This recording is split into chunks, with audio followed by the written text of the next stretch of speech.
Përshëndetje miq, ju uroj një ditë super të bekuar, mirë se erdhët dhe sot tek të jetosh besimin. Sot do flas për shëmbulltyrën e dy borxhlinjve. Kush falet më shumë, do më shumë. Jezusi tregon për dy borxhlim. Njëri detyroi zotërisë 500 denar, ndërsa tjetri 50. Asnjëri nuk mund të paguante borxhin. Të dy u falën. Pyetja e Jezusit është e thjeshtë, por tronditse. Kush do ta dojë më shumë zotrin? Përgjigjja është po aq e qartë. Ai që e kupton se i është falur më shumë.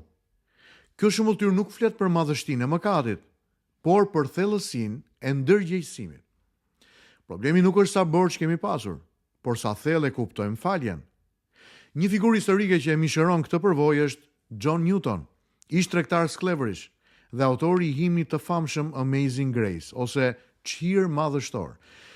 Ai ishte pjesë aktive e një sistemi çnjerëzor. U përball me hirin e Zotit, u trondit jo nga dënimi, por nga falja.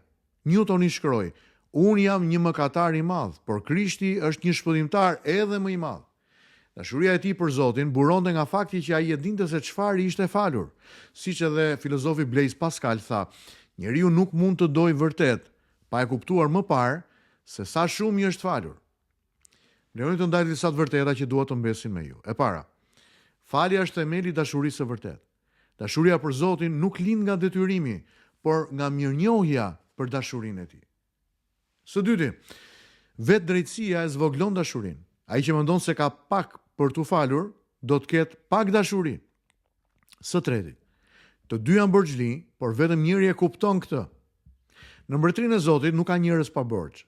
Ka vetëm njerëz që e pranojnë faljen dhe ata që e minimizojnë atë.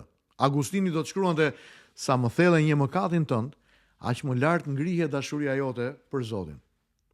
Shoqëria jon promovon idenë: jam i mirë, nuk i kam borxh askujt, kam punu me nder, me djersën e ballit, s'kam nevojë për Zotin, nuk kam nevojë për falje. Por Krishti na mëson, jemi të gjithë borxhlinj të hirit të Zotit.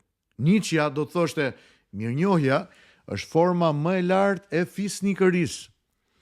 Miq, John Newtoni u bë fisnik shpirtërisht, jo sepse ishte i përsosur, por sepse përjetoi thellësisht fuqinë e faljes në jetën e tij.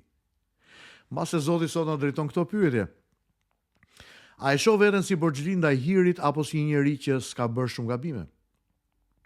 A buron dashuria ime për Zotin nga frika apo nga mirënjohja? A jam më shumë si fariseu që mat apo si mëkatari që falenderon? Dashuria sot do të duket si një adhurim i sinqert, për ulje ndaj të tjerëve, mëshirë për ata që gabojnë. Kush e di sa shumë i është falur? Nuk gjykon lehtë, nuk urren shpejt dhe nuk do pak, por do shumë. Le t'i lutemi Zotit së bashku me këto të vërteta të mëdha në zemër. Zoti i dashur, hapi sytë e mi të shoh sa shumë më është falur mua. Më çliro nga iluzioni i vetë drejtësisë. Më mbush me mirënjohje të thellë dhe le të jetë dashuria ime për ty përgjigje ndaj faljes dhe bujarisë tënde. Ma bëj zemrën të butë si zemra e atij që e di se pa hirin tënd nuk do të kishte dhe nuk do të ishte asgjë. Bekoj burra dhe gratë që janë duke më ndjekur sot, o Zot, familjet dhe fëmijët e tyre, udhëhiqi dhe drejtoj, mbroj dhe kujdesu për ta. Dhe le ky meditim i kësaj dite të prodhojë në ta mirënjohje dhe dashuri më të madhe për ty. Në emrin e Jezusit. Amen. Zoti me ju miq, mezi pres ju takoj sërish në meditimin e radhës.